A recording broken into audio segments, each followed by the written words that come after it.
Hello there, I'm Scotty, and you're not. And we are itching ever closely to the end of this. So, before watching this, I was actually watching review videos on Amityville movies as a whole, and a lot of people seem to not count Amityville Murders as a part of the official film series, even though Wikipedia does. That's the only place that I found that it really is added in. All the other ones just say that Awakening is the last one to actually technically be official, even though it's also meta, which I have only seen it once, so I'll have to go back and watch it. It's not that bad, but we are at the remake starring Ryan Reynolds and Melissa George.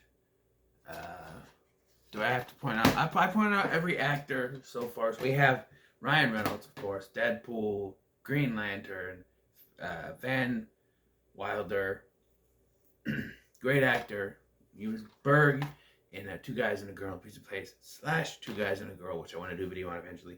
Melissa George has been in Triangle, Triangle, Triangle, Triangle, Triangle, Triangle, among other things, of course. I thought she was in Kangaroo Jack, but it's just an actress who looks like her. And that I also thought she was in Planet of the Apes, but it's also that actress that looks like her. It was in the Planet of the Apes remake with Mark. What? No, Wahlberg. Yeah, we have Jesse James, this little kid. I've seen him in a lot of things. He was in an episode of Angel. He was in Butterfly Effect. This other little kid. I've seen him other places. Can't put my head on it. Chloe Grace Moretz in her first film role. You know, Hit Girl, and she's Neighbors 2, Carrie remake, you know. So far from her last horror movie. Rachel Nichols is the babysitter. They go really different direction with the babysitter in the original. She was a geeky with the braces thing, and now she's a hot babysitter here. And then you have the late great Philip Baker Hall, just recently passed away. Coach Shit from Fired Up, and of course the captain from Rush Hour and Rush Hour 3. So good to see him. And yeah, that's about it. But that's the cast, and it is a retelling of the Lutz story. Still set in 1975, like the original, and I like that. I like that. You know, with this and the Texas Chainsaw Massacre remake, Platinum Dunes. This is the Platinum Dunes remake. They decided to take those and put them back. You know, that to make them period pieces, make them period movies, and it for those movies it works. Like people, you know, you can say, well, what about The Hitcher? What about I haven't seen The Hitcher, so I don't really know. But the Now and Now Strip remake. What about Friday the 13th? In a way, you could have done that, but I feel like Texas Chainsaw and Amityville Horror, for the most part, are the only two that is necessary to be in their time periods, which is around the same time, if you think about it, 1973, 74, 74, 75, that sort of thing. So I've told the story anyway, you know, 1974, Ronald Feo Jr. kills his family. In this version, though, he has spirits telling him to catch him and kill him, which plays into something they changed in this one. And then they also changed the character Jody, which was a ghost that the daughter was talking to in the original, is now Jody DeFeo, who did not really exist, but she is one of the victims and sometimes a malevolent spirit who's trying to kill the little girl, but she's also a victim, and we see she's like held captive by one of the ghosts. I don't know. They also added in a religious priest, this evil priest named Ketchum, not Ash Ketchum, but Ketchum, who was performing evil satanic rituals in the house before the DeFeos moved in, and that's why this is happening. That like the spirit of Ketchum is taking over the bodies of certain people.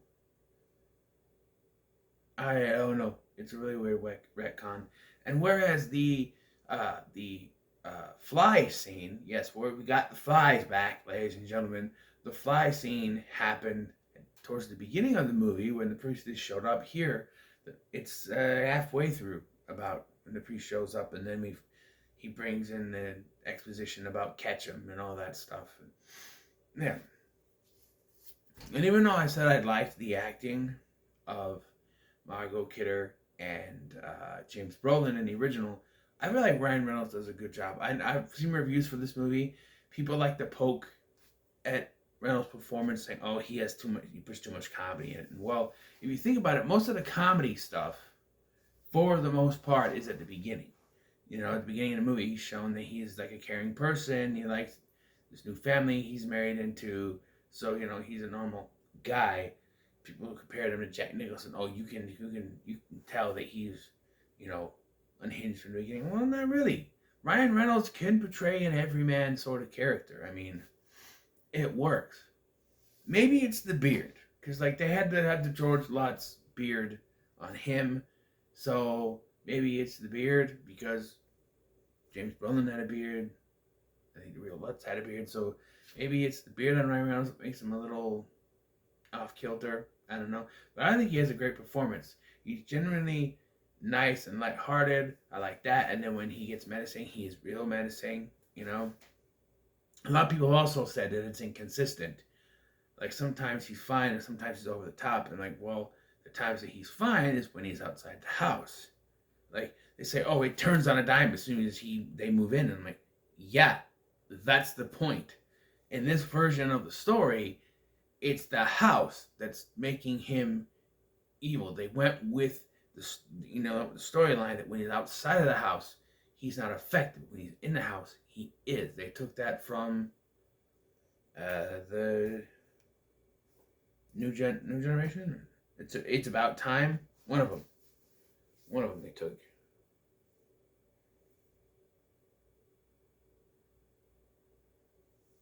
Where's the dollhouse one? They took it from another entry, and it works here.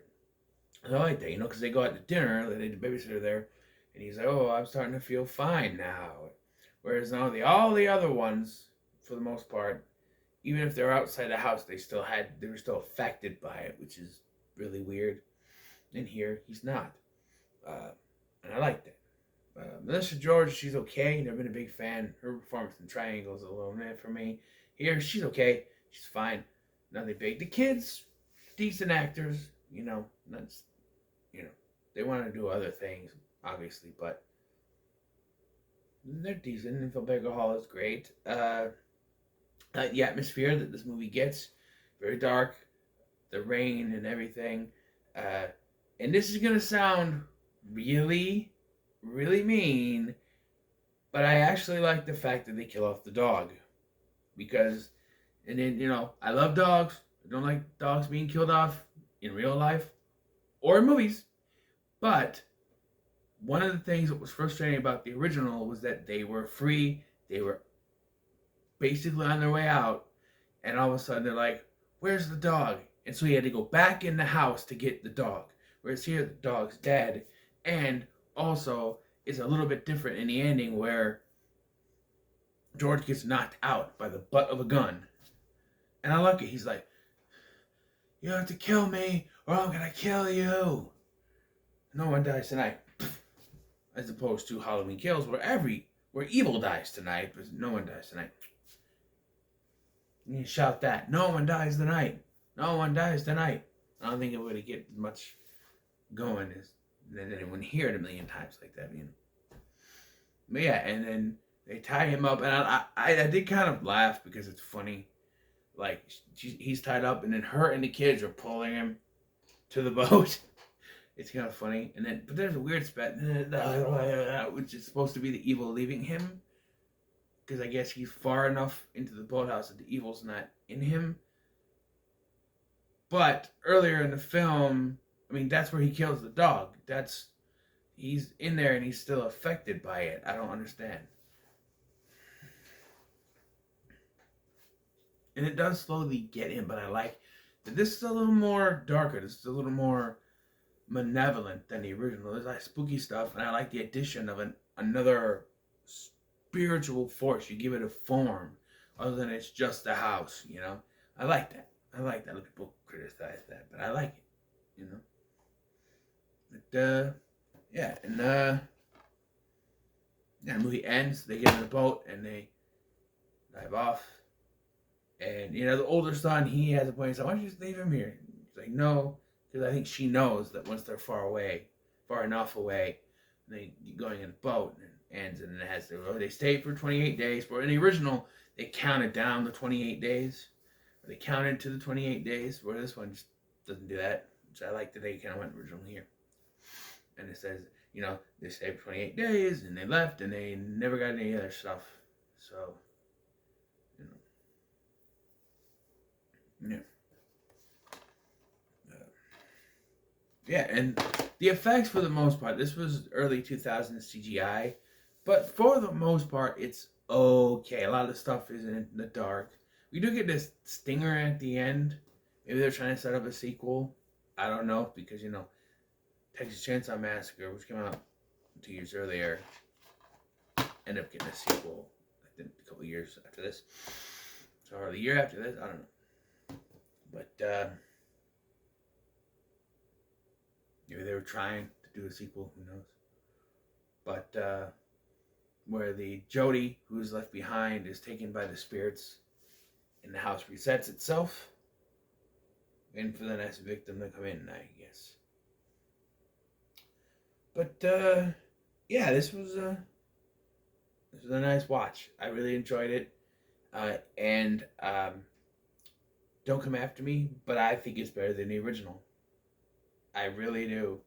I enjoyed this way more. Maybe it's the performances. Maybe it's got a better atmosphere. Maybe it's because it's a newer movie. Like it's in my the 2000s was when I was growing up. It was my generation of films. So maybe that's why I enjoy it more. Like older films to me, I like 80s films. I get into those a lot. You guys see how much I like those. But 70s, I don't know. Those older films, except for Wizard of Oz and Willy Wonka, I don't know. There's some older films I guess, but I don't know. First one just didn't sit with me, I guess. But yeah, when it comes to the Amityville Horror remake from 2005, I have to say it's pretty good. So we have one left, and I'm not changing on it again. I'm not gonna do murders. I already said I'm not gonna do it. One more. That's it. Amityville: The Awakening is next. I'm gonna go ahead and write down my rating for this.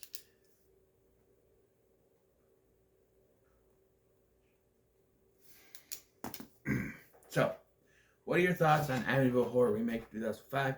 Leave them in the comments below. Make sure to like, share, and subscribe. Thanks for watching. I've been Scotty, and I'll see you in the next one.